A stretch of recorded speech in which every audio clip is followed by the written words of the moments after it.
Captain Jake Carter adjusted his collar, trying not to sweat as two towering, statuesque alien women stared at him like he was a piece of prime intergalactic steak. He'd brokered dozens of trade deals, finessed his way out of war declarations, and once even talked his way into a princess's quarters. But this was different.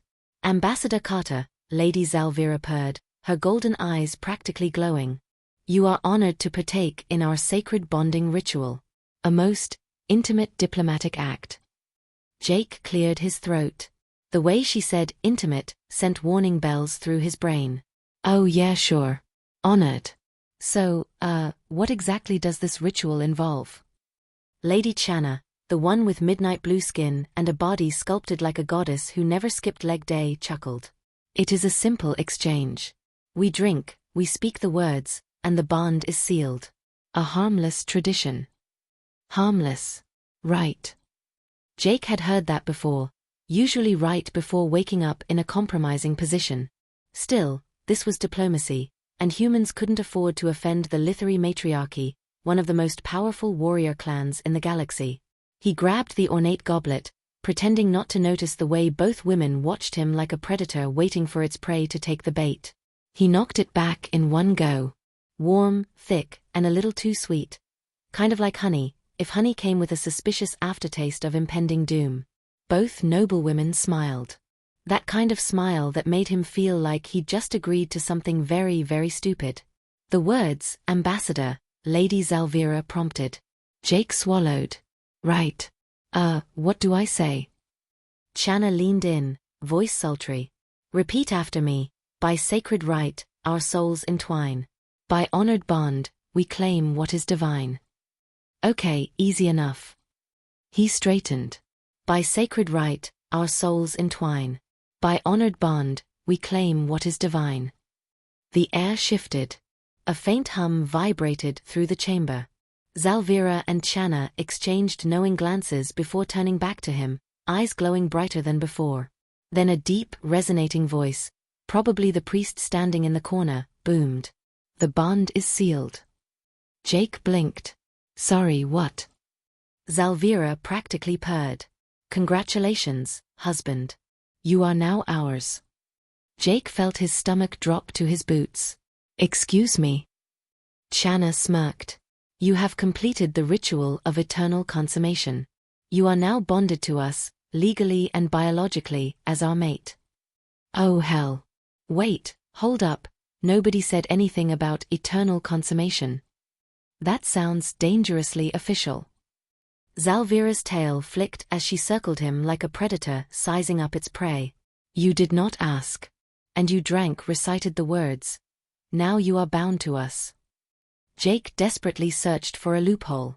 What if I, don't consummate anything? Wouldn't that void the contract?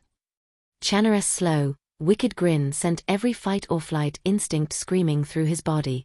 Oh, we can fix that. Jake took a solid step backward. Okay, let's all take a breath here. The priest clapped his hands. Blessings upon the union.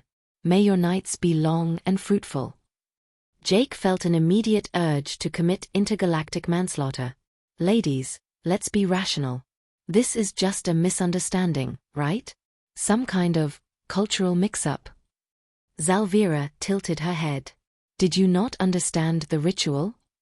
Jake forced a diplomatic smile. I understood it was bonding. I did not understand it was bonding. Channa leaned against the ceremonial altar, all smug curves and sharp teeth. Did you not read the pre-ritual documentation? Jake was pretty sure his soul left his body. There was documentation? A nearby attendant, a small, fish-faced alien, nodded enthusiastically. Yes, esteemed husband. It was given to you upon arrival. You signed the agreement yourself. Jake's heart plummeted. I signed? The attendant pulled out a holographic contract and sure enough, there was his very official, very legally binding signature right at the bottom. Son of a... Zalvira and Channa stepped in closer, trapping him between them. Zalvira traced a clawed finger down his chest. Do not fret, husband. You will find our care most pleasurable. Jake's brain short-circuited. I am definitely fretting. Chana's voice dropped to a dangerously amused purr. You are ours now, human. And we are very, very possessive. Jake really wished he'd taken that boring interspecies law class back in the academy. Jake sat stiffly on a cushioned throne-like seat, hands gripping the armrests as if that alone could stop his life from spiraling further out of control. 2 alien noblewomen flanked him like royal bodyguards, except they weren't guarding him from danger. They were guarding him from escape. A deep, authoritative voice boomed through the grand hall. May the Lithari matriarchy rejoice. The human consort has been claimed. Jake flinched. Consort. As in husband. As in forever. He tried to stand, but Zalvira's hand landed on his shoulder, firm and impossible to argue with. Sit, husband. The way she said it was both a command and a promise. Jake forced a very diplomatic smile. Ladies, I'm flattered really. But let's be rational. Human marriages? They have, long courtships. Years of dating, even. This? Feels a bit rushed. Chana leaned in, amusement curling her lips. Do human males often hesitate when 2 powerful females claim them? Yes. I mean, sometimes. It depends. Context is important. Zalvira chuckled, golden eyes flickering. You are an amusing mate. It is no wonder others now seek to take you from us.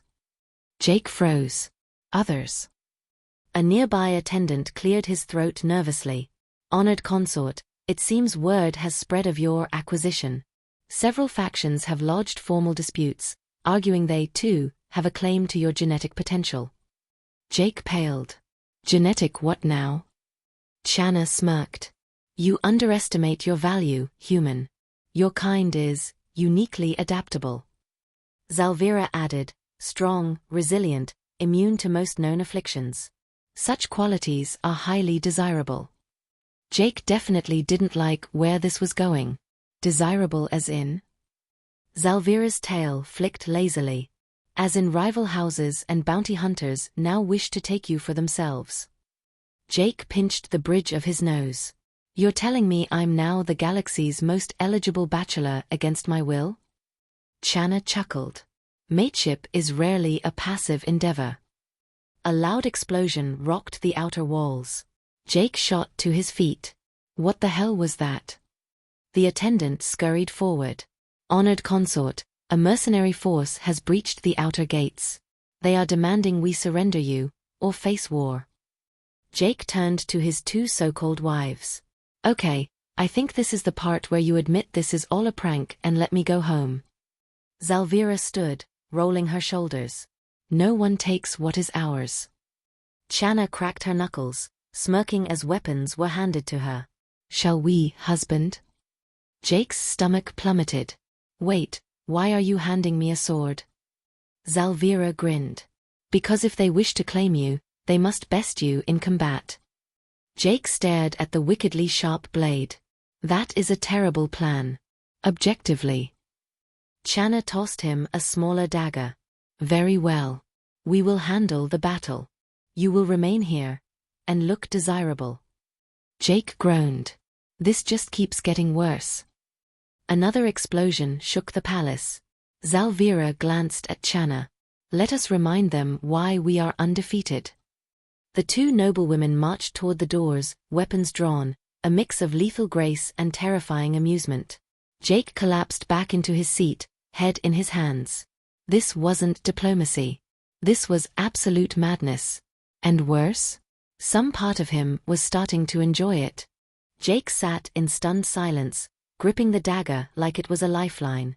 Outside, the sounds of battle raged, clashes of steel, explosions shaking the ground, and the unmistakable war cries of 2 very enthusiastic alien wives who seemed way too excited about defending their claim. An attendant scurried to his side, fish-like eyes darting around nervously. Honored consort, you should not remain exposed. The enemy forces may breach at any moment. Jake sighed. Yeah, because hiding sounds so much more dignified right now. He glanced at the grand double doors, dented from impact. All right, fine. Where's the safest place in this palace? The attendant hesitated. Traditionally, the consort's chambers. Jake narrowed his eyes. And let me guess, those are also the matrimonial chambers? The attendant's gills flared in an approximation of a blush. It would be inappropriate for an honored mate to be left unguarded elsewhere. Jake pinched the bridge of his nose. Every single thing about this situation was engineered to trap him. Fine. Lead the way before I end up as some warlord's battle trophy. The halls trembled as another explosion sent dust raining from the ceiling.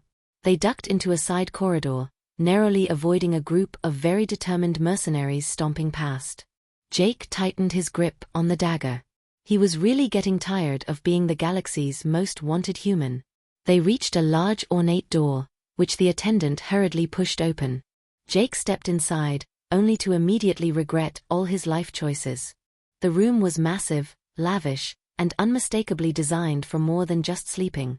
Silk sheets draped over an enormous circular bed, large enough to accommodate at least 3 bodies comfortably, because of course it was. Incense lingered in the air, warm and spicy, and the walls were lined with intricate carvings depicting very suggestive bonding rituals. Jake turned on his heel. Nope. The attendant blocked his way. For your safety, you must remain here. Jake crossed his arms. Do I look like someone who's gonna be safe in this room? The distant sound of a mercenary screaming in terror echoed through the halls. A second later, something heavy slammed against the door, hard enough to shake it. Jake backed up instinctively. I suddenly like this room a lot more. The door held firm, reinforced by whatever absurd alien engineering his so-called wives used to build this place. Jake exhaled, raking a hand through his hair. This was fine. Everything was fine. A voice crackled over a communication panel on the wall. Chana S. Husband, are you secure? Jake ignored the way she purred the word and sighed. Define secure. If you mean not currently being kidnapped, then sure. Zalvira's voice joined in, amused but dangerous. Your would-be captors are persistent. They do not yet understand their mistake. Another mercenary scream, followed by a loud crash. Jake rubbed his temples. Yeah, I think they're figuring it out. Chana chuckled. We will handle this. Stay put. The transmission cut off. Jake collapsed onto a nearby cushioned seat, staring at the ceiling. What the hell was his life now? He'd come here to negotiate trade agreements. Now he was hiding in a glorified honeymoon suite while 2 terrifyingly competent alien noblewomen fought off an army to keep him. And the worst part? Somehow, he was starting to think they were actually enjoying themselves. Jake exhaled slowly, gripping the arms of the chair like they might keep him grounded in reality. His reality, a ridiculous fever dream where he was now the prize in an intergalactic tug-of-war. Explosions had stopped. The echoes of battle outside faded, replaced by the distant hum of engines and the occasional pained groan of a defeated mercenary. Either the fight was over, or his captors had taken a lunch break. The doors swung open. Jake tensed, half expecting another kidnapping attempt, but instead, Zalvira and Chana strode in, completely unscathed, slightly out of breath, and entirely too pleased with themselves. Their armor bore a few scuffs, their hair slightly disheveled, but otherwise, they looked infuriatingly victorious. Chana leaned against the doorway, arms crossed. The invaders have been persuaded to retreat. Zalvira ran a clawed hand through her golden locks. Some more permanently than others. Jake groaned, rubbing his temples. Great. I'm sure that won't cause any political fallout. Zalvira's eyes gleamed. Any who dare challenge our claim are unworthy of diplomacy. Chana chuckled. Besides, we left a few alive to spread the message. Our husband is not available for negotiation. Jake stared at them. You do realize I had no say in this arrangement, right? Zalvira tilted her head in mock sympathy. Would you have refused if we had explained the ritual in full? Jake opened his mouth, then shut it. Because he wasn't sure. Chana smirked, stepping closer. You hesitate. Jake scoffed. I'm not hesitating, I'm reconsidering all my life choices. Zalvira's fingers brushed his chin, tilting his face up. And what conclusion have you reached? Jake swallowed hard. Chanaris' voice dropped, teasing. That you enjoy being ours? Jake dragged a hand down his face. I'm still processing the part where mercenaries tried to abduct me. Zalvira leaned in, voice smooth as silk. You should be flattered. Rarely does a mate command such demand across the stars. Jake snorted. Yeah, so flattered. Nothing makes a man feel wanted like interstellar bounty hunters. Chana chuckled. You jest, but you are alive. And safe. Because we are very good at keeping what belongs to us. Jake exhaled, shaking his head. They were impossible. Gorgeous, terrifying, and completely impossible. Zalvira traced a single claw down his arm. You may resist now, but soon you will understand. Jake arched a brow. Understand what, exactly? Chana grinned. That being ours is the best possible outcome.